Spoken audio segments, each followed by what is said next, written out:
የደቡብ ምዕራብ ኢትዮጵያ ሕዝቦች ክልል ለኢንቨስትመንት ያለው ሀብትና አቅም ከፍተኛ ነው። ይሁን እንጂ ከዚህ በፊት የነበሩ የኢንቨስትመንት ፖሊሲዎች፣ ሕጎችና ደንቦች ከመሰረተ ልማትና ሌሎች ማነቆች ጋር ተደምረው ክልሉ ያለውን እምቅ ሀብት በአግባቡ እንዳይጠቀምበት አድርገውት ቆይተዋል። ከቅርብ ዓመታት ወዲህ ግን መንግስት በኢንቨስትመንት ዘርፍ የወሰዳቸው ማሻሻያዎች በክልሉ ያለውን የኢንቨስትመንት ፍሰት እንዲጨምር አድርገውታል። በፌዴራል ደረጃም ይሁን በክልሉ የተወሰዱ የፖሊሲ ማሻሻያዎችና የወጡ ደንቦች ባለሀብቱን ወደ ኢንቨስትመንቱ እንዲሳብ የሚያደርጉ ሆነዋል። እንግዲህ የፌዴራሉም ይሁን የክልላችን እየወጡ ያሉ ደንቦች ባለሀብትን ለማበረታታት ነው። ከዚህ በፊት የውጭ ባለሀብት ሀገር ውስጥ ገብቶ ብቻውን ለማልማት ብዙ አስቸጋሪ ነገሮች ነበሩ። አሁን ግን የካፒታል መጠኑ $200,000 በላይ ከሆነ የውጭ ባለሀብት በግሉ ሀገር ውስጥ ማምረት እንደሚችል አዋጁ ይደነግጋል።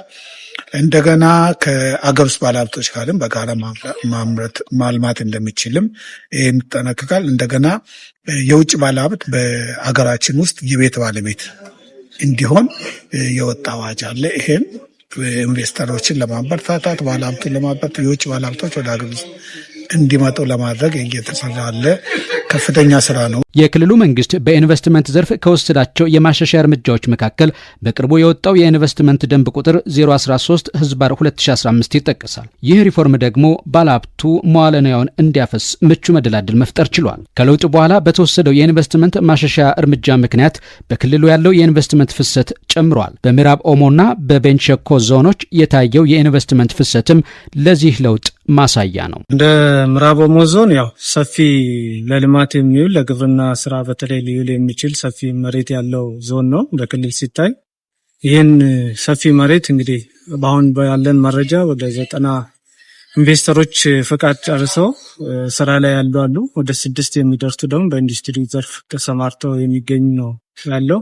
አገልግሎት ዘርፉም በተመሳሳይ አሁን እየተበረታታና እንቅስቃሴ በጥሩ ሁኔታ እየቀጠለ ያለበት ሁኔታ አለና ያው አካባቢያችን ለኢንቨስትመንት ለየትኛውም አይነት ግብርና ዘርፍ ምቹ በመሆኑ የኢንቨስትመንት ፍሰቱ ከጊዜ ወደ ጊዜ እየጨመረ ነው እየመጣ ያለ።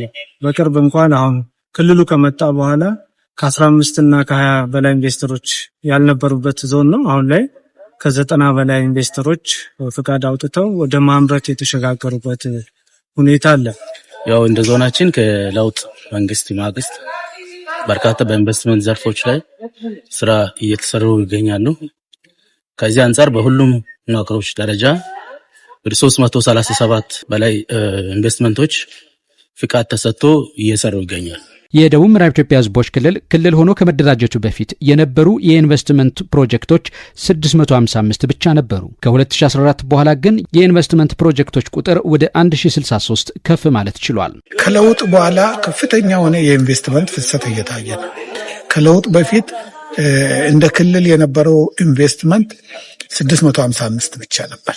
አሁን ከለውጥ በኋላ እስከዚህ 3ኛ ሩብ ዓመት ድረስ 408 ኢንቨስተሮች አሉ። ከለውጥ በኋላ አጠቃላይ 1063 ባለሀብቶች በአካባቢያችን ላይ እያለሙ ያሉበት ሁኔታ አለ።